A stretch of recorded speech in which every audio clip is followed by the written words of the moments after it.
Hey everybody, this is Bryan Grossman, Editor-in-Chief here at 6035 News Magazine. This is the 6035, the weekly show that recaps everything you need to know in the news. Our guests in studio today, Senior Reporter Pam Zubeck and Managing Editor Helen Lewis, and we're talking about the latest stories. Welcome to Pam and Helen. Thanks. Yeah. So we're going to talk about Pam's upcoming cover, which has to do with the April election. The headline is Game Changer, and it kind of is. There's a lot going on with this election. What have you learned so far, Pam? Well, one way it could be a game changer is that there are 4 slots on City Council out of 9 seats up for election. Since there are 2 what some people might call moderates or progressives already on council, if 4 more were elected, that would give them not only a majority but a supermajority. Mm-hmm. By the same token, it could go the other way and give conservatives a supermajority. So that is an element of it being an important election. The TOPS measure is on the ballot. That's another key thing, although it looks like that now they've written it in such a way that they could garner more support from doubters that defeated the one last fall. Mm-hmm. And then probably the premier race is the mayor's race, because we've had John Suthers in office now for 7.5 years. Mm-hmm. He can't have another term because of term limits, so he will be leaving office in June. And we have a slate that of candidates who already have committed to running. There's only been 3 as of this morning, whose petitions were approved, who are on the ballot. But I have no doubt that the other 4 won't make it, and also will make it. Will make yes. it. And I also want to leave the door open for other candidates. There could be other people who we aren't aware of who are circulating petitions or whatever. So it's going to be quite a big field, and the top 2 vote getters at the April 4th city election will go into a runoff for May.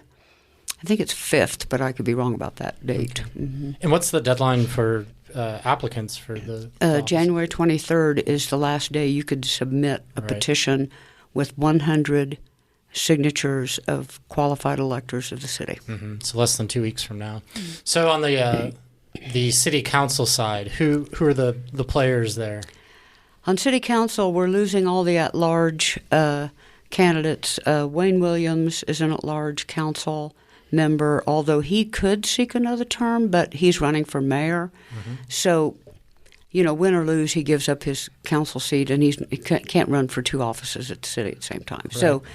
So there's one that will turn over. Then Tom Strand is term limited, as is Bill Murray, from their at-large seats. Mm-hmm. Tom Strand is running for mayor. And then the other council seat that's open is currently held by Stephanie Fortune, who was appointed in late 2021 after Richard Scorman resigned his seat to focus on his businesses. So that seat is open, but just for a 2-year term. It would be finishing Richard Scorman's original term. And Stephanie's not running, is that She is not running. Right, because of health issues. So, Helen, what do you any predictions for the city council election? I'm not going to go out on that limb. I'm interested to know. I know we talked about it before, but when do we find out the next fundraising numbers for all of those? Because that was pretty interesting last time we looked at those. Yeah, it's every 2 weeks, and the next report is due on January the 16th, which is a Monday, and we're not going to be able to put the latest numbers in our stories that appear next week, but we do have the numbers as of January 3rd, and then it's every 2 weeks after that until the election. Right, and we've talked about updating readers with those. Yeah, we definitely will. Yeah. And one more thing that I was going to say about the council was there's only been one candidate so far that is on the ballot for sure, and her name is Jane Northrup Glenn. She's married to Darrell Glenn, who is running for mayor. So I don't know. I don't think there's anything that violates the city charter about that or anything, but it's just unusual. I don't know that we've ever seen that before. We do see a lot of couples, though, vying for local power, don't we? You mentioned Wayne Williams, who's a city councilor, who's also going to be running for mayor, and his wife, Holly Williams, is a county commissioner. So different entity, though. Sure. Yeah. Yep. What's at stake, at least on the city council side? What are the issues, do you think, for these councilors? Oh, gosh. I mean, just a lot of them. There's a lot of unrest, if you will, over the adoption of the new comprehensive plan that's called Retool COS. It hasn't been adopted yet, actually, but it probably will be before the election. However, as we discussed in our podcast this morning with Mayor Suthers, that's a document that could be revisited. There's nothing, even when it's passed, there's nothing that prevents alterations from occurring, amendments. And, you know, that could come back to council in the future. There are growth. Well, that's a growth issue. There's other growth issues dealing with annexations and water that are going to be really hot. Now, again, our current city council is on track to adopt a new water rule that would dictate to some degree how property is annexed and such. But again, it's not a charter change. And so given that that's true, then it could be revisited also. So, you know, even though they're taking some actions prior to the election that are really important, it's not that they can't, look at them again. So I think growth issues are really the big deal right now. Economic development in the past has been a big deal, but with certain people saying we need more than just cashier jobs and burger flipper jobs and, fast food jobs, things like that. But now we're seeing that we're getting more high-tech jobs and things like that. So, and as Mayor Suthers was explaining this morning,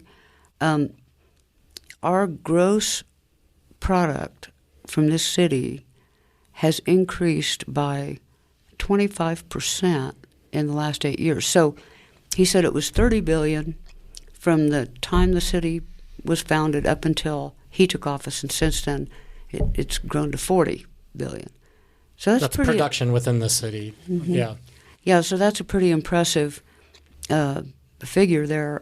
Did he point to anything? Did he explain that at all, or he just gave you the numbers? Well, I'm trying to remember the.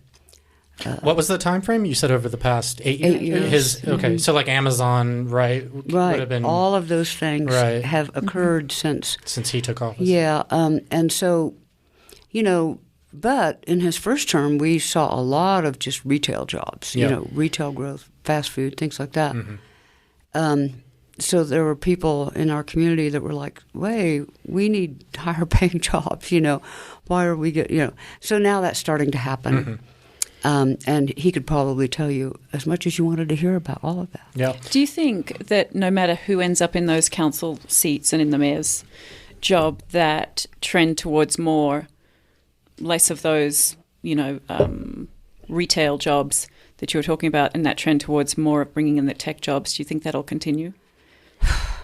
Hard to say. I mean, I certainly I would never claim to be one that was an expert in economic development or the business community or anything like that. But sometimes when cities set themselves on a certain course, it eventually might get knocked to kilter.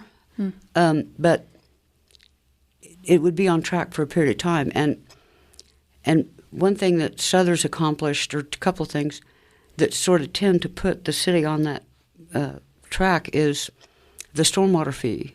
That keeps us out of a federal lawsuit, road improvements tax. But eventually those things are going to have to be renewed by the voters. Right. And so the voters are going to be in charge of that. Now, we have a candidate running for mayor that said he will not ask the voters for a tax increase anymore.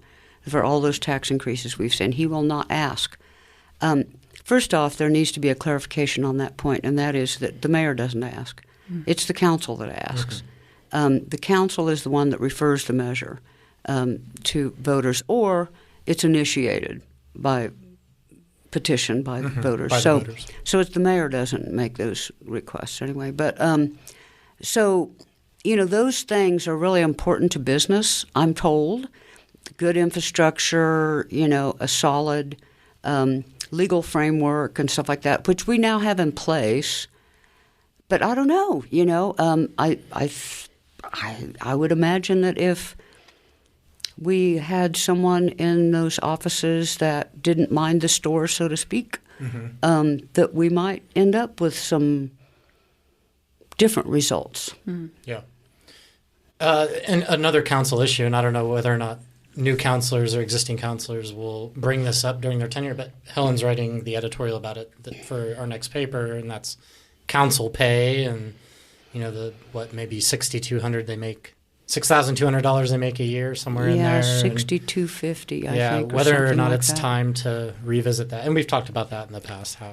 Yeah, it's been put to voters a few times, actually, over the years. Over the last 25 years, I think there's been at least 2 ballot measures and maybe 3. When was the most recent one? Because I feel like it's come up. I'm going to say 6 or 8 years ago. I was going to say more than 5. Yeah. It's been a while back, but it was so soundly defeated, too. It's always real lopsided against it. But, I mean, all the arguments are the same time after time, which is, you're getting tired of old white men in those seats, or old white women, whatever. But in order to hold a council seat, you either have to be independently wealthy, right, retired, or married to someone who is, or retired, and so younger people who have families to feed and things like that to do, a council seat requires a lot of time. Sure. A lot It's of a time. full-time job. And just for example, Tuesday's meeting that started in that morning didn't wind down until after midnight. Yeah. So, this time commitment is real. It's not just people who have held those seats, I'm getting tired, it takes so much time. It does take a lot of time. Sure. Yeah, it's probably it's well below minimum wage when you account for the hours. It almost looks like a full-time volunteer position with a bit of spending money. A stipend. That's it. So why don't we talk about the mayor's race real quick, because that is the biggie. 7 candidates so far. Still time to jump in. But. Yeah, January 23rd is cutoff. But so far we have a field of, as you said, 7, and 5 of them have been elected to public positions previously. The only 2 who have not are local businessman Andrew Dalby, who runs an RV storage business, I believe, and the other one is Yemi Mobilade, who is a downtown businessman, and he's been connected with the Chamber of Commerce and also with the city through their economic development department, I believe. But now he's not, and neither one of them have been elected to public office. The ones who have been elected to public office are several county commissioners, actually. One currently serving, Longinus Gonzalez Jr., Sally Clark, Wayne Williams, Darrell Glenn, and then the 5th one that's been elected to a public office is Tom Strand, who has been a Colorado Springs School District 11 board member and then city council. City council president, right? Yeah, right now. So, yep. And the election is April 4th, is that right? Yep. All right. So just around the corner. Before we sign off, what do you see as being, we talked about city council and issues that will really impact them. Anything different for the mayor's office? I don't know. We did ask Mayor Southers what would make a good mayor, what's a quality that the voters need to consider. And during our chat this morning, he mentioned something that was, I think, worth repeating, which is that a person really needs to have overseen a big organization. And he said that even though, as Attorney General, he oversaw 300-plus lawyers, that was nothing compared to when he was the head of the Department of Corrections, when he had thousands of employees and all kinds of issues, all the way from, work farm situations, food service, guards, and everything, you name it, because a lot of these prisons, they're sort of a city unto themselves, Sure. and so sort of thing. So he felt like that was a really important thing, that a candidate should have run a big organization. Mm-hmm. Lots of experience in lots of different areas, and that makes sense, right? So, and you keep bringing up the conversation with the mayor. Let's go ahead and plug that, because we're going to be putting that out with this cover package. You did a podcast with Mayor Suthers this morning. What else did you talk about? Oh, well, we talked about his background and about why he thinks this is an important election, and let me see, what did we talk about? His future. His future, yes. Yeah. He revealed to us his future, which we hope to, report that shortly. Was it professional wrestler? What was No, he's been doing that all along. That's a hobby. My bad. Yeah. If you're in political office, you're a you wrestler. are a professional wrestler. Grapple daily. Yeah. Yes. But actually, that was one thing that he said he would rule out completely is Professional he's done. wrestling. He's done 35 years in elective office, and that's it for him. He said, "I'm done." Let's not give it away, though. We'll make people listen to hear what's happening. Right. So, yeah. Okay. Yeah. Anything else we should know about this cover package? Well, the one election? thing that is interesting to note is that, and maybe this would be a good way to end this, is that this election in April, and then the subsequent runoff, should there be one, could possibly be the city's last spring election. So you'll have to read our story to find out more about that. Okay. Anything to add, Helen? No, do we want to talk about next week? Sure. Yeah. Okay. The indie party? Yeah. Go. Oh, yeah. You go. Oh, tell us about the indie party, Helen. I'm going to tell you about the indie right party. on cue. You never saw that coming. Yeah. So our Rescheduled I best want of. our rescheduled best of. Yeah. I think it's our greatest party. That's next Thursday night. It's at City Ord. And it's an amazing party. There's still tickets available, I think, as we speak. But it does, it gets huge. And also 10% of ticket sales this time are going to help the effort on City Ord, the rebuilding, renovation, reimagination of City Ord. But yeah, we'll be celebrating all the winners, our best of winners, a little later than usual. But it's going to be a great party. So 6035media.org for tickets under events. Yep. Yeah. And it may be, from what I understand, the last, if not one of the last, it could be the last event at City Ord before they start doing their big revamp. Yeah.